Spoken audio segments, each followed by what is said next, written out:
Anytime you put out content on social media, whether that is Facebook or YouTube, there are bound to be people leaving their thoughts under the video.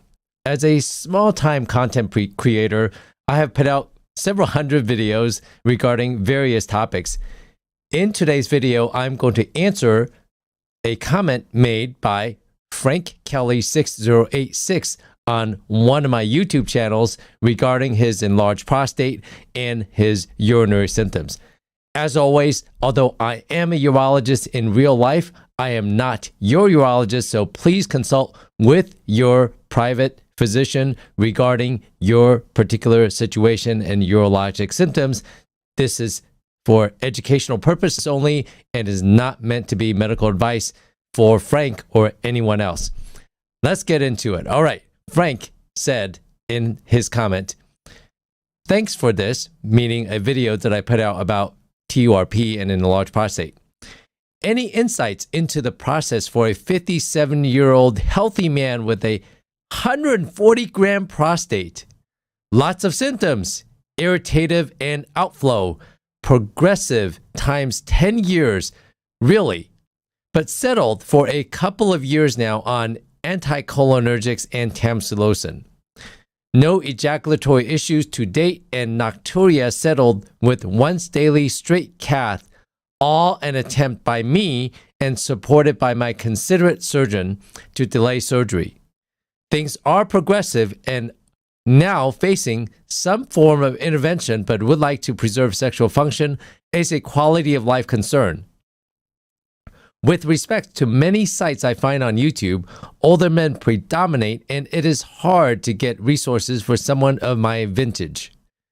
Good wishes to all readers of this. This is a common and important men's health issue." Some excellent insights. Boy, this is someone who really knows what is going on with his health and prostate. Sounds like someone who is well-read and very articulate, who also knows a lot of lingo regarding enlarged prostate, description of his urinary symptoms. So let's talk about this. This is a 57-year-old guy, and I'm also 57. I know my flow is not the way it used to be. As a man gets older, the flow gets slower, most likely due to an enlarging prostate, obstructing the flow of urine going past it. The prostate sits between the bladder. Here's the prostate. Bladder squeezes and prostate tries to accommodate urine going through the middle of it, and then the rest of the urethra, the rest of the urinary tube. Only men have prostates, so if you're a woman, you don't have to worry about that. And I'm talking about biological woman, not you identifying as woman. So I digress. So 57-year-old guy, and he's thinking someone of his vintage. Well, this is a very common problem as we get older. It doesn't matter if you're in your early 40s or in your 50s. I have treated and operated on men who are of younger vintage, even younger than 57.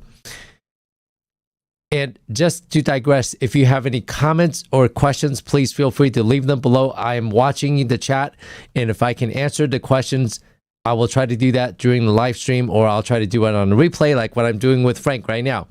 And I will link in the card, if you're watching this on YouTube, I'll link it in the card up here regarding the video that Frank is talking about when I was discussing TURP. So it is not uncommon for a 57-year-old to have urinary difficulties. And BPH, or benign prostatic hyperplasia, enlarged prostate, you can experience some of these symptoms even as young as in your early 40s. Like I mentioned, I have operated on guys in their 40s with an abnormally enlarged prostate, so much so that it was growing into the bladder, causing significant urinary symptoms. However, for a 57-year-old, a 140-gram prostate is quite large. A typically enlarged prostate, it's around 40 grams, give or take. 140 grams is a huge prostate. I have seen bigger, but 140 is quite large, especially for a 57-year-old. Frank obviously has had a transrectal ultrasound, meaning a probe used to measure the prostate volume. He must have had that done or some sort of imaging performed to estimate the size of the prostate. 140-gram prostate is quite large. He said that he has been experiencing irritative voiding symptoms. Now, irritative voiding symptoms include frequency of urination, having to go to the bathroom a lot, urgency of urination, feeling like you have to go and you have to rush to the bathroom. That's called urgency of urination. And also nocturia, getting up at night to urinate. He mentioned that later on regarding how he is managing that. Not only does he have these three symptoms, he also has outflow issues. And he said a couple of times this key word, progressive. Progressive. This is typically a progressive problem. And not only that, for a lot of men, it's an insidious problem, meaning it comes on very, very slowly until one day you realize, oh my gosh, I'm voiding, I'm peeing so poorly that I have to strain to urinate. Or one day, worse yet, you end up not being able to pee at all. Seems like Frank is experiencing some of this based on his comments a little bit later on. So he said this has been going on for 10 years, not uncommon. Starting at age 47 for him, and now at age 57, he's really having trouble urinating, and he's thinking about surgery. So he said it's been progressive for 10 years, but really, for the last couple of years now, he's been on medication. He mentioned anticholinergics and tamsulosin. This is big time lingo. Anticholinergic are medications given to typically people with overactive bladders. When you have frequency or urgency,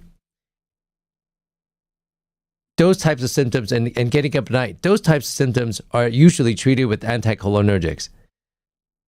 Interestingly, later on, he says that he is self-catherizing to empty his bladder at night, so he doesn't have to get up as much, which tells me that he probably is not emptying his bladder. And typically, for such a large prostate, it is not unusual for a man to incompletely empty his bladder, meaning bladder typically holds about 400 to 600 cc's.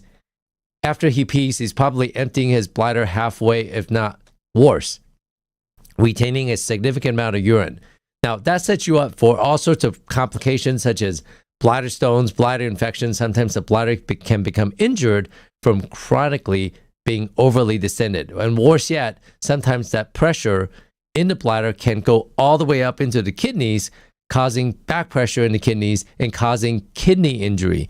I have seen men, thank goodness, not commonly, I've seen men with such an enlarged prostate that he ended up going into kidney failure from chronic backflow of urine going up into the kidneys, causing back pressure, and the kidneys fail. He ended up being on dialysis. Thankfully, that is rare, but I have seen it happen. So Frank has been taking tamsulosin and anticholinergic. And in the back of my mind, I'm thinking, Frank, you have a huge prostate. That is most likely the underlying problem. A cure would be a surgical procedure to unblock the urinary tract due to this enlarged prostate, to de-obstruct your prostate. I'm going to talk about several options later on, and those options may also help reach his goal of preserving sexual function. He said, while taking anticholinergic and tamsulosin, these are medications which are Band-Aids. I like to cure my patients. I tell pretty much all my patients that I want to euphemistically get rid of you. I want to treat you and cure you. Despite what you may think, I, as a physician, I don't want to keep you in my practice. I want to cure you. I want to do something so you don't have to keep coming back into my practice. And in this situation, I think a surgical procedure would be a good option for Frank so that he can get off of anticholinergic, which has side effects, and tamsulosin, which also can have side effects. Anticholinergics can cause, most common side effect, it would be dry mouth, severe dry mouth, blurry vision, constipation, heat prostration, and also is contraindicated if you have untreated narrow angle glaucoma. And not to mention, sometimes that dizziness can cause trips and falls, and consequences of those trips and falls can end up really harming you. Tamsulosin, although fairly clean medication, meaning not many side effects, nasal congestion could be one of those most common side effects, and also dry orgasms, no semen coming out after ejaculation. Those are couple of the most common side effects. It can also cause fatigue and may make you feel tired, lack of energy, potentially dizziness with tamsulosin, although less commonly. So medications are Band-Aids, but they're not without side effects. All right. He said no ejaculatory issues, which is great because tamsulosin can cause dry orgasms, or also known technically as retrograde ejaculation. I'm glad that he is not having that problem. He said his nocturia, or frequent urination at night, is settled with once daily straight cath. Once daily straight cath. And I'm assuming that he's doing this before he goes to bed at night. Straight catheterization, meaning you're putting a tube into the pee hole, back through the prostate, into the bladder to drain the bladder. Now, this tells me that Frank is probably not emptying his bladder. That is why he has to self-catheterize to empty his bladder so he can sleep through the night. So that self-catheterization and also anticholinergic are helping to relax his bladder so he can have a good night's rest. 57 years old, probably still working, and a good night's rest is imperative for your brain to get rid of all the junk that is accumulated throughout the day. I said to a patient today, gosh, our brains are so, our humans are so inefficient. We need sleep. We need deep sleep to refresh our brains so that we can function the next day. I have treated so many guys who have to get up every hour, every 2 hours a night. Their brains never go to sleep. They never reach the REM sleep, the deep sleep that is needed to recover brain function so they can be active the next day. The brain fog that develops with lack of sleep is real and often is associated with an enlarged prostate and urinary difficulties in having to get up at night. When it's not treated or inadequately treated, that becomes a problem. So having to self-catheterize is not without risk. That self-catheterization, when you have a big prostate, when that tube goes into the prostate or goes into the urethra, sometimes it can stick the prostate. And that tube rubbing through the prostate can cause bleeding, sometimes severe bleeding. Also, anytime you introduce a foreign body into the bladder, you run the risk of infection, complicated by most likely chronic retention of urine, meaning Frank is not emptying his bladder, which is a total setup for possible bladder infections.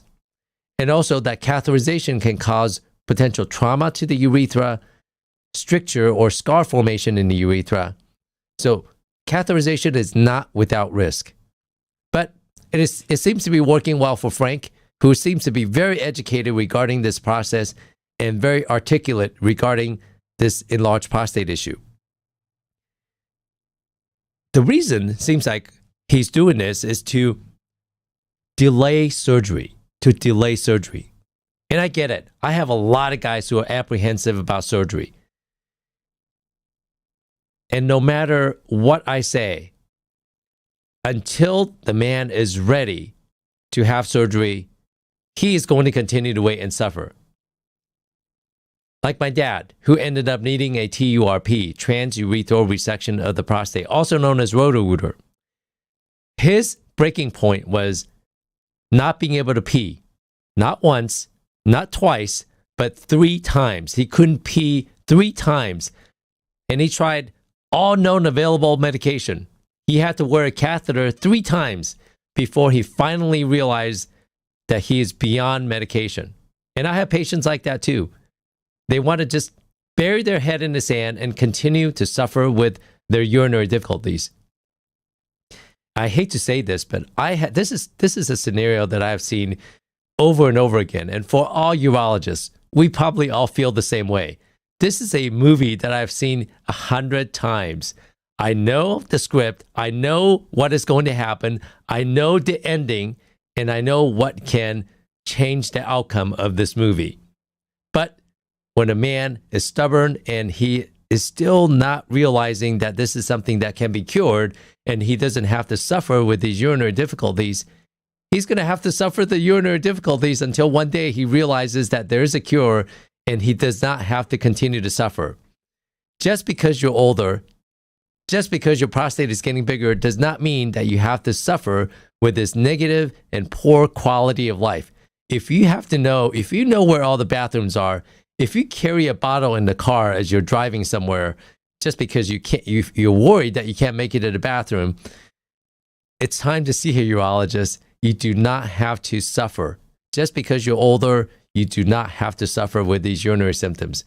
Medication, minimally invasive surgery in the office or surgery in the operating room can possibly cure you of this problem before your bladder becomes so injured and your mind so ingrained with peeing on a regular basis and constantly looking for the bathroom and constantly getting up at night. Some of that becomes habit. And when you have that habit of always going to the bathroom frequently, getting up at night, once we de-obstruct your prostate, it will be very difficult and it will take much longer for you to retrain your mind and retrain your bladder. Consider getting these treatments done sooner than later so you don't have to suffer with these consequences even after we de-obstruct your prostate. Let's get back to Frank. He's self-catheterizing probably before bedtime.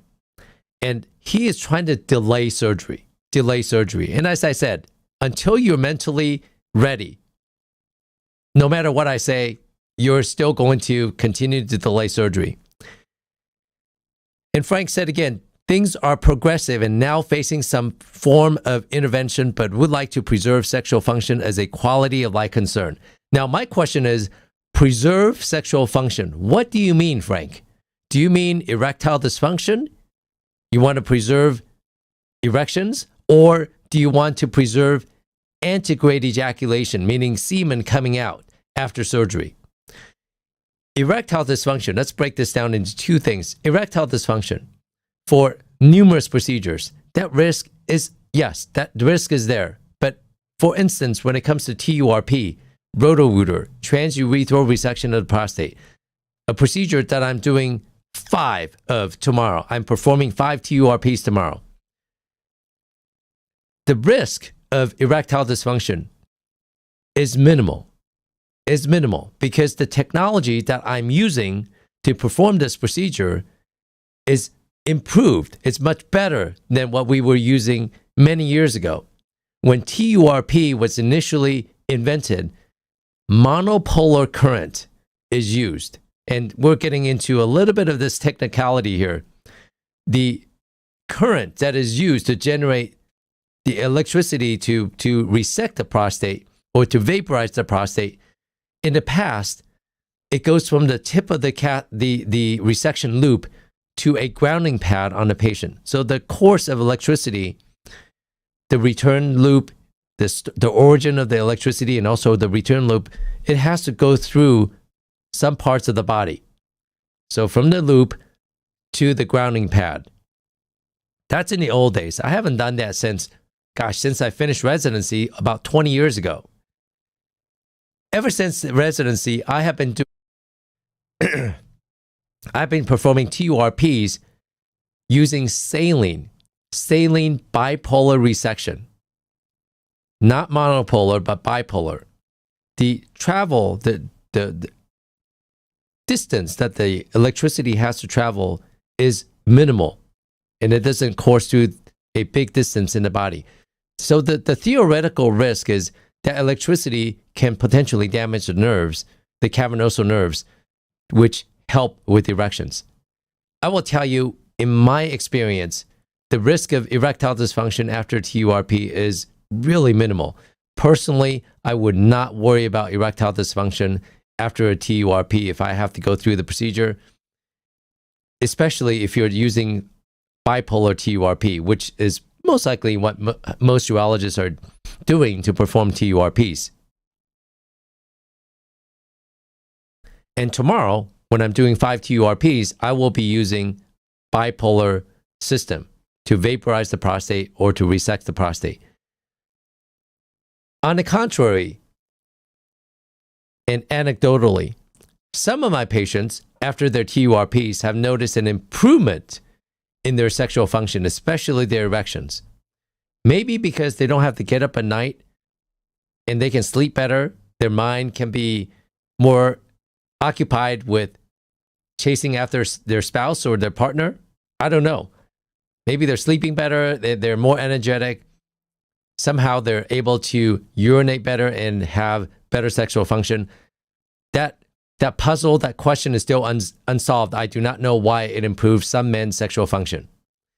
So erectile dysfunction, that risk is very low. Now, let's talk about retrograde ejaculation, or the semen not going out with ejaculation but coming back into the bladder, or simply no semen going anywhere.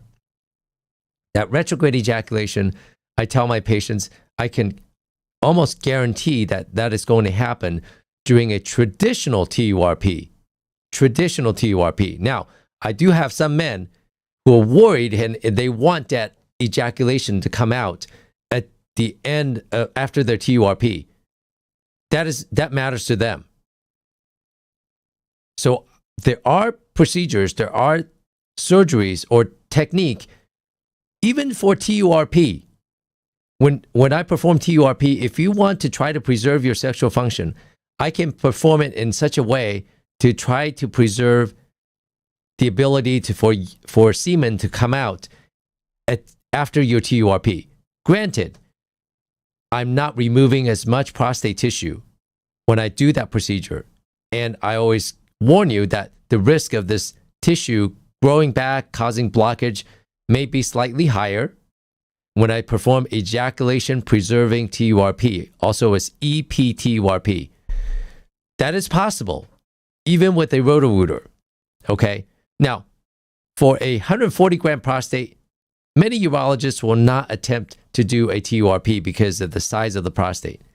There's another procedure that can be done, and that is not available everywhere, unfortunately, and that is called Aqua Ablation, where water jet was used to destroy the prostate tissue and also preserve the area where ejaculation is facilitated in the prostate. So ejaculation preserving TURP or Aqua Ablation can be done to preserve antegrade ejaculation. Now, for huge prostates like Frank's, 140 grams, most urologists are thinking something called robotic-assisted or laparoscopic simple prostatectomy, meaning removal of the prostate through telescope, if you will, and sometimes robot-assisted telescopic surgery. In the past, an incision is made to remove such a large prostate, but now we have the ability to do it robotically or laparoscopic-assisted prostate removal. Now, when I say simple prostatectomy, that's a surgical term. Nothing is simple regarding this type of a procedure. It's compared to simple versus radical. Radical is for cancer. Simple is for enlargement, benign enlargement of the prostate. So you have ejaculation preserving TURP. You have aqua ablation if you are worried about sexual function or antegrade ejaculation. Most urologists will consider simple prostatectomy, either laparoscopically or robotic assisted, or in trained hands. Not all urologists are trained to do this. Holmium laser enucleation of the prostate, also known as HOLEP. HOLEP. In trained hands, HOLEP is also possible.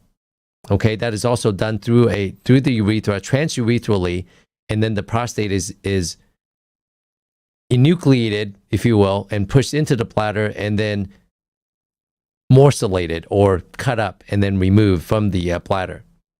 Not all institutions have this available. Not all surgeons perform this procedure. But if you're worried about antegrade ejaculation, then aqua ablation or ejaculation preserving TURP may be your options. Depending on the patient, I just thought about maybe transurethral incision of the prostate may also potentially help open up the prostate enough to buy you a little bit more time while preserving sexual function. But for a 140-gram prostate, most likely that is not going to work too well. All right.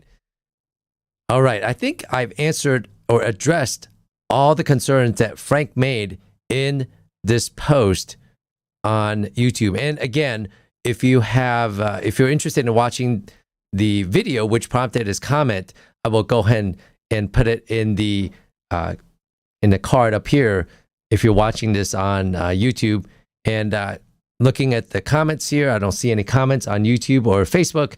As always, if you have any questions, please feel free to leave them below. I may not have all the answers, but I will try my best to answer them for you. If you have any urinary symptoms, if you're an older guy, 40s, 50s, 60s, 70s, there are ways to cure your problem. You do not have to suffer just because you're advancing in age. You can preserve your quality of life. You do not have to get up at night. You do not have to know where all the bathrooms are. You do not have to go to the bathroom every 2 hours. You do not have to stop every 5 minutes when you're playing 18 holes or if you're driving on a road trip. You do not have to embarrass yourself by worried about, am I going to piss on myself because I can't make it to the bathroom? All right? There are solutions. There are many ways to skin this cat. You do not have to suffer. Seek help sooner than later so you can preserve your bladder function. Please take care of yourself, take care of each other, and thank you for the privilege of your time. Good night.